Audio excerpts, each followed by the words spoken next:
ఈ రోజు సిఐని సస్పెండ్ చేశారు. నేను అడుగుతా ఉన్నా, సిఐని ఎందుకు సస్పెండ్ చేశారని చెప్పి చెప్పగలరా? సిఐని ఎందుకు సస్పెండ్ చేశారని? చంపేశాడనే కదా, మీరు తాను ఒప్పుకున్నారు కాబట్టే కదా ఈ రోజు సిఐని సస్పెన్షన్ జరిగింది. అంటే ఒకే పోలీస్ స్టేషన్ లోనే ఆ సిఐ పరిధిలోనే ఆ సిఐని ప్రొటెక్ట్ చేస్తూ ఏసీపీని ప్రొటెక్ట్ చేస్తూ కమిషనర్ ని ప్రొటెక్ట్ చేస్తూ డీజీపీ, మొత్తం అందరికీ తెలిసి సిఐ స్టేషన్ లో ఒక హత్య కాదు, పోలీస్ స్టేషన్ లో ఇలాగనే కొడుతూ ఒకరి చావుకు కారణమైతే ఇంకొకరు ఆత్మహత్య చేసుకుని ఆత్మహత్య వీడియో ద్వారా తన మెసేజ్ ను తెలియజేసిన పరిస్థితి. నేను ఒకటే చెప్తా ఉన్నా, సస్పెన్షన్ అంటే ఏంది? టెంపరీగా ఒక పోలీస్ ఆఫీసర్ ను డ్యూటీస్ నుంచి తప్పించడం. అంటే ఒక మనిషి హత్య చేసిన ఆ మనిషి కొట్టి గోరులు పీకి రకరకాల చిత్రహింసలు పెట్టి చివరికి హత్య చేస్తే మనిషి నువ్వు ఏం చేస్తా ఉన్నావు? శిక్ష కేవలం టెంపరీగా తన డ్యూటీ నుంచి సస్పెండ్ చేస్తా ఉన్నారు. ఇదే చేయాల్సింది. అది కూడా ఇంత పెద్ద ఇష్యూ అయి బయటకు వచ్చిన తర్వాతనే మీకు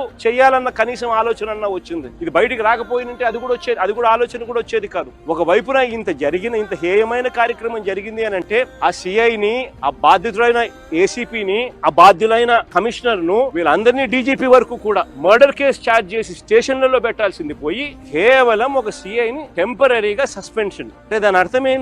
అందరూ పగడ్బందీగా కలిసికట్టుగా నేరం చేసి తూతూ మంత్రంగా కంటి తుడుపు చర్యగా కేవలం టెంపరీగా ఒక అధికారిని తప్పించినారు.